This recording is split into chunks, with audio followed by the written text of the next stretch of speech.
बैठिए। तो पिछले क्लास में जो है आप लोगों का क्या चला था, लाभ एंड हानि, है ना, प्रॉफिट एंड लॉस। उसमें आप लोग को बताए थे क्रय मूल्य के बारे में, है ना। तो क्रय मूल्य का अंग्रेजी क्या होता है, कॉस्ट प्राइस। क्या होता है, यानी जब हम किसी वस्तु को खरीदते हैं तो उसको क्या बोला जाता है, कॉस्ट प्राइस बोला जाता है। और दूसरा पॉइंट था विक्रय मूल्य। विक्रय मूल्य किसको बोलेंगे, जब किसी वस्तु को हम बेचते हैं तो वह कहलाता है सेलिंग प्राइस। क्या कहलाता है। और तीसरा पॉइंट था ऊपरी व्यय। क्या था, ओवरहेड चार्जेज, यानी वस्तु को लाने में जो भाड़ा किराया खर्च होता है वो हमारा क्या होता है, ऊपरी व्यय कहलाता है, ऊपरी खर्च कहलाता है। ठीक है।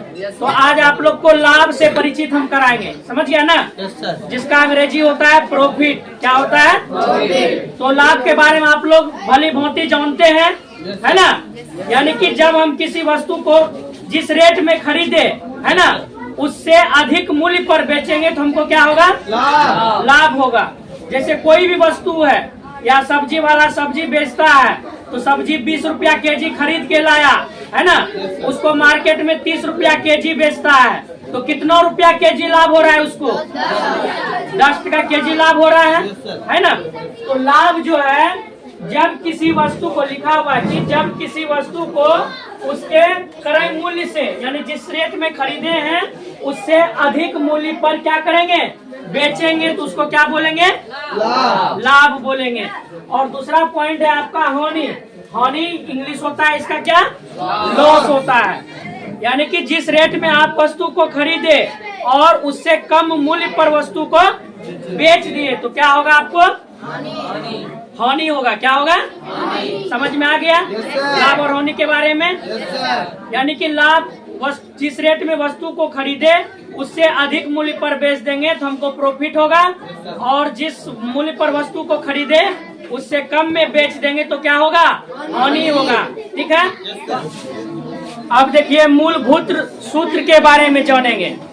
यानी कि इसका बेसिक सूत्र जो है प्रॉफिट एंड लॉस का, लाभ और हानि का, जिससे हम हिसाब बनाएंगे, तो ये सूत्र याद रखना बहुत जरूरी है। समझ गया ना।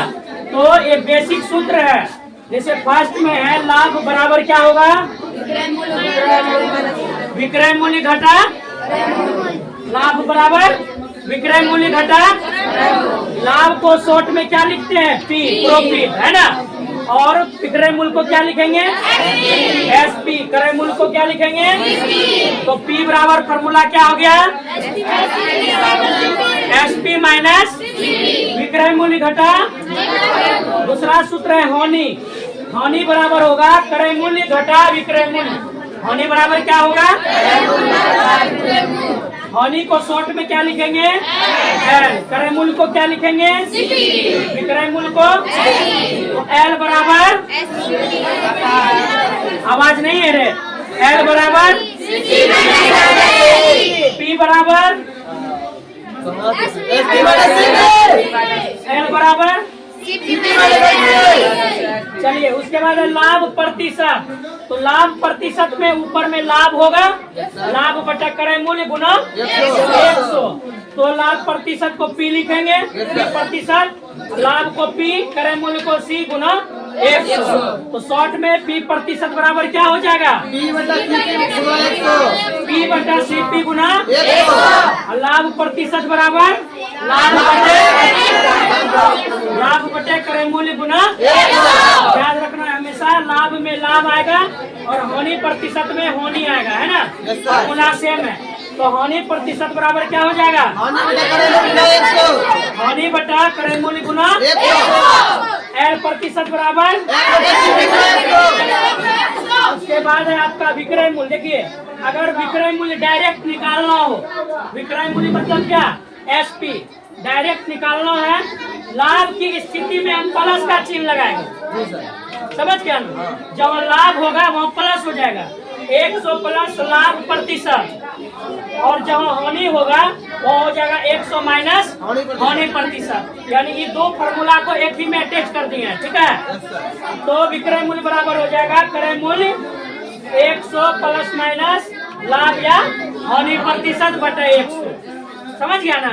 अगर लाभ होगा तो सिर्फ लगाएंगे क्रय मूल्य गुना 100 प्लस लाभ प्रतिशत बटा 100, और हानि होगा तो क्रय मूल्य गुना 100 प्लस 100 माइनस हो जाएगा 100 माइनस हानि प्रतिशत बटे 100। ठीक है, तो शॉर्ट में क्या बोलेंगे, एसपी बराबर सीपी 100 प्लस माइनस पी या एल प्रतिशत बटे 100। और डायरेक्ट क्रय मूल्य निकालना हो तो क्रय मूल्य गुना 100 बटे 100 प्लस माइनस लाभ या हानि प्रतिशत। तो लाभ अगर दिया रहेगा तो प्लस लगेगा, हानि दिया रहेगा तो माइनस रहेगा। बोलो कोई दिक्कत?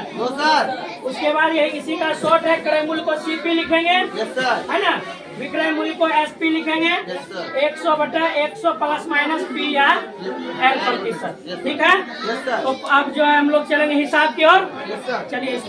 चलिए अब देखिए हिसाब बनाते हैं। तो देखिए कह रहा है कि किसी वस्तु का क्रय मूल्य 500 है, यानी कि किसी वस्तु को 500 में खरीदा है, क्रय मूल्य मतलब 500 में खरीदा है, तथा इसे जो है 600 में क्या किया है, बेच दिया है। तो लाभ या हानि ज्ञात करें। देखिए जब हम किसी वस्तु को 500 में खरीद लेंगे और उसको 600 में बेचेंगे, लाभ होगा कि हानि? लाभ होगा, लाभ ही निकालना है कि नहीं? तुम लोग को पहले ये लिख लेगा कि क्रय मूल्य किसको बोलेंगे? सीपी कितना है? 500। विक्रय मूल्य कितना है? 600। तो एसपी कितना हो गया? 600। तो लाभ निकालना है पी यानी प्रॉफिट बराबर है कि नहीं? प्रॉफिट बराबर हो जाएगा बड़का में छोटका को घटाएगा, फॉर्मूला याद नहीं है मुझे, तो बड़का को क्या करेंगे, छोटका में घटा देंगे। तो एसपी माइनस क्या हो जाएगा? सीपी 600 माइनस 500, प्रॉफिट क्या रुपया हुआ रे? 100 रुपया लाभ कमा लिया। सही है, कहीं कोई दिक्कत? आराम से बन गया ना। उसके बाद देखिए दूसरा हिसाब क्या कहता है आपका, कहता है कि 20 रुपया क्रय मूल्य वाले चाय की पत्ती के पैकेट को 24 रुपया में बेचा जाता है। एक चाय पत्ती का पैकेट है ना, 20 टका में खरीदा है, कितना में? 20 टका में, और बेचा कितना में है? तो क्या ज्ञात करने बोल रहा है? लाभ प्रतिशत। क्या ज्ञात करने का रहा है? तो क्रय मूल्य मतलब सीपी लिखोगे पहले 20 है ना, उसके बाद विक्रय मूल्य क्या लिखोगे? एसपी कितना है? 24। तो पहले क्या निकालोगे? प्रॉफिट। क्या निकालोगे? प्रॉफिट। तो पी बराबर हो जाएगा क्या? एसपी माइनस सीपी 24 माइनस तो 4। देखिए लाभ हुआ 4 रुपया। यहाँ तुमको क्या कह रहे हैं निकालने? लाभ प्रतिशत न निकालोगे, यानी ये तो पी निकला तो पी परसेंट न निकालोगे। तो लाभ प्रतिशत बराबर होता है लाभ बटे क्रय मूल्य गुना 100। तो लाभ बटे क्रय मूल्य पी बटे सीपी गुना 100, लाभ बटे क्रय मूल्य गुना 100। लाभ कितना हुआ रे? 4 रुपया हुआ। तो लाभ के जगह 4 रखोगे। सीपी कितना है? 20, तो 20 रखोगे गुना 100। 20 पंचे 5 चौके 20% हो जाएगा। समझिए। अब जो है तीसरा हिसाब बताते हैं। बन गया सबसे? तीसरा बना। सबसे पहले हिसाब लिखिए क्या दिया गया है, समझिए ना। कह रहा है कि किसी वस्तु को 150 में बेचने पर उस पर 25% की हानि, यानी कि किसी वस्तु को बेचेंगे तो ये हमारा क्या दिया गया है? एसपी दिया गया है 150। किसी वस्तु को बेचेंगे तो एसपी क्या है? 150 है। हानि कितना हो रहा है रे? 25%। तो एल हो गया 25% है ना। उसके बाद निकालना क्या है? वस्तु का क्रय मूल्य। क्रय मूल्य मतलब क्या? सीपी बराबर 1। कितना चीज लिख लिए?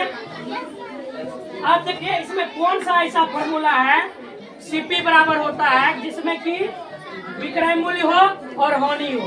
एक फॉर्मूला है सीपी बराबर एसपी गुना 100 बटे 100 माइनस एल प्रतिशत। है फॉर्मूला इस तरह का। लास्ट फॉर्मूला देखिए, है ना, बोले ना हानि होगा माइनस, अगर लाभ होता तो प्लस। तो CP बराबर क्या हो जाएगा, SP गुना 100 बटा 100 माइनस हानि प्रतिशत, 100 माइनस हानि प्रतिशत।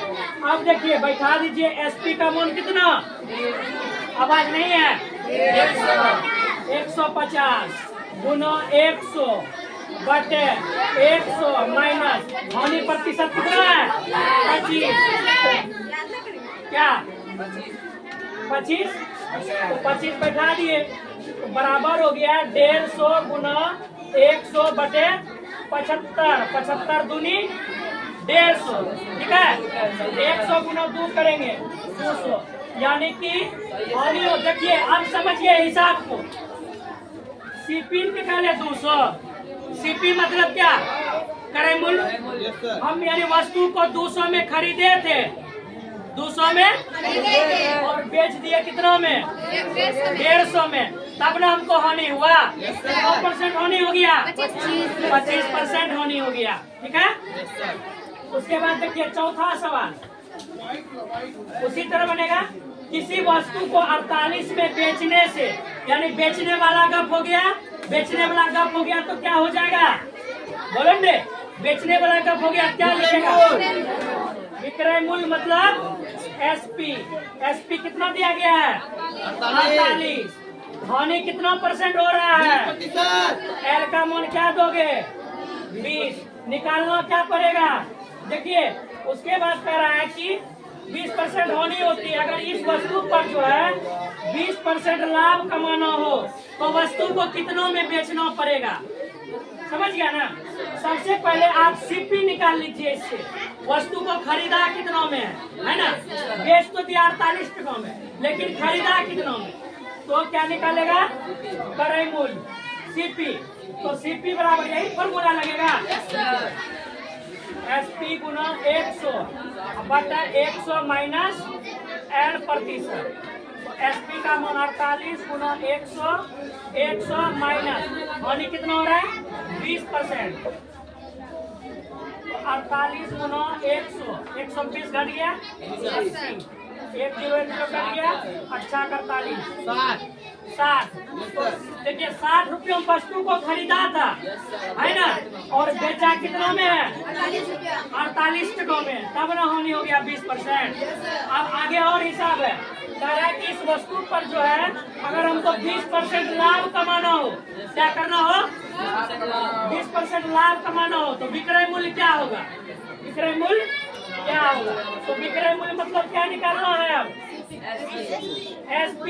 तो विक्रय मूल्य बराबर, इसमें लाभ न हो रहा है तो लाभ वाला फॉर्मूला लगाएगा। तो SP बराबर देखो ये फॉर्मूला है, CP गुना 100 प्लस लाभ प्रतिशत बटा 100, यही है, मिला लीजिए। SP बराबर CP गुना 100 प्लस लाभ प्रतिशत बटे 100। तो CP का मान कितना, 60 गुना 100, लाभ प्रतिशत है 20 बटे 100। तो 60 गुना 120 बटा 100, 0 0 ये भी कट गया, बचा के 72। देखिए वस्तु को 48 खरीदा कितना में, 60 रुपयों में, अगर 20% लाभ कमाना है तो उसको वस्तु को कितना बेचना पड़ेगा, 72 रुपयों में बेचना पड़ेगा, ठीक है। आप लोग समझ गए। तो कल का जो होमवर्क है, फार्मूला जो है 10 ट्रिप लिख करके आना है। हाँ फार्मूला इंग्लिश हिंदी दोनों 10 ट्रिप याद कर लिख के आइएगा, पूर्ण रूपेण फार्मूला याद हो जाएगा, हिसाब बनाने में और मजा आएगा, ठीक है। तो अब आगे आप लोग नेक्स्ट क्लास में आपसे मिलेंगे, धन्यवाद।